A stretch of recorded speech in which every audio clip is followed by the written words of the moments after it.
উফ, রুটি খেতে আমার একদম ভালো লাগে না। তোমায় কী করে রুটি খাওয়াতে হয় তার উপায় আমি ভালোভাবেই জানি। একটা বোলে পরিমাণ মতো আটা নিয়ে নিলাম, তাতে দিলাম অল্প নুন এবং হালকা গরম জল দিয়ে ভালোভাবে আটা মেখে, যেমনভাবে ঠিক আপনারা রুটি তৈরি করার জন্য ডো বানিয়ে ফেলেন, ঠিক তেমনি আমিও বানিয়ে ফেললাম নরম একটি ডো। এবারে লেচি কেটে বেলনির সাহায্যে বেলা শুরু করলাম।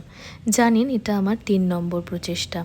রুটি বেলাটা আমার কাছে কত বড় একটা টাস্ক সেটা আমার মনই জানে। আর ফাইনালি যখন ভালোভাবে রুটি বেলতে পারলাম, তখন মনের আনন্দ কে দেখে।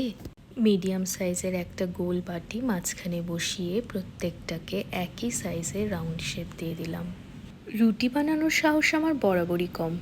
রুটি বানানো দেখতে যতটা সহজ মনে হয়, বানাতে ততটাই কঠিন।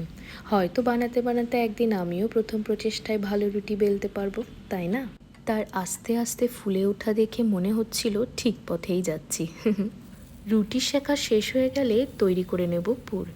প্যানে অল্প তেল গরম হয়ে গেলে দিয়ে দিলাম চৌকো করে কাটা ক্যাপসিকাম। তারপর সঙ্গ দিতে এলো পেঁয়াজ। দাঁড়ান, সাথে আরেকজনও আছে, গ্রেট করা পনির। একটু ভেজে নিয়েই চলে এলো স্বাদ বাড়াতে মশলার দল। ধনে গুঁড়ো, লঙ্কা গুঁড়ো, নুন। হ্যাঁ, টমেটো সস দিতে একদম ভুলবেন না, তা না হলে ফিলিংটা মানে পুরটা ভালোভাবে ফিল কী করে করবেন। এবার আসি আসল কাজে। রুটি নিয়ে তার উপরে চিজ ছড়িয়ে একটা সাইডে পুর দিয়ে রুটিটাকে মুড়ে দিলাম। গ্রিল করার উদ্দেশ্য নিয়ে স্যান্ডউইচ মেকারকে কাজে লাগিয়ে 2 সাইড ভালোভাবে বাটার ব্রাশ করে পুর সমেত রুটিগুলোকে ভেতরে রেখে বন্ধ করে দিলাম।